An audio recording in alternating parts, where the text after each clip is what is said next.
Hello everyone, আজ নিয়ে চলে এসেছি আমি মৌরলা মাছের পাতুরি রেসিপি নিয়ে। খুব ঝটপট রান্নাটা হয়, তো চলো দেখে নাও। এখানে 200 গ্রামের মতো মৌরলা মাছ নিয়েছি। তার মধ্যে আমি একটু ঝিরিঝিরি করা একটা বড় সাইজের আলু, একটা পেঁয়াজ ঝিরিঝিরি করে কেটে নিয়েছি, আর টমেটো। তার মধ্যে দিয়ে দিলাম হচ্ছে লবণ আর হলুদ, আর দিয়ে দেবো হচ্ছে সর্ষে আর পোস্ত বাটা।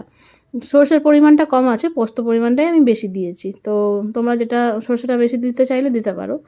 তার মধ্যে দিলাম সর্ষের তেল 1 চামচ, ভালো করে মাখিয়ে কটা কাঁচা লঙ্কা চেরা ভালো করে মেখে নিলাম। আর দেখো লাউ পাতাটা একটু কালো কালো দাগ হয়ে গেছে, কেন 2 দিন ফ্রিজে ছিল বলে।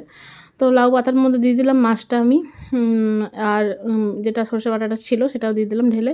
লাউ পাতাটা একটু কম পড়েছে, আর দুটো হলে ভালো হতো। দেখো এখানে একটা ফ্রাই প্যানে আমি একটু তেল 2 চামচের মধ্যে দিয়ে ভালো করে গরম করে তার মধ্যে আমি এটা দিয়ে দিলাম, আর ঢাকা দিয়ে একদম লো ফ্লেমে আমি 10 মিনিটের মতো আমি করেছিলাম। তারপর একবার উল্টি দিয়েছিলাম, তারপর আবারও আমি 10 মিনিট রেখেছিলাম, আর টোটাল 20 মিনিট রাখার পর দেখো একদম রান্না আমার কমপ্লিট। খুবই ভালো টেস্টি রান্নাটা হয়, তোমরা অবশ্যই বাড়িতে ট্রাই করো। দেখো আমি একটু ট্রাই করে খেয়ে দেখছি, সত্যি অসাধারণ রান্নাটা হয়েছিল। তো অবশ্যই তোমরাও বাড়িতে ট্রাই করো আর জানিও রান্নাটা কেমন লাগলো।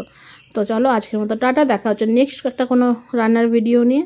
তোমরা সবাই ভালো থাকবে। দারুণ হয়েছে।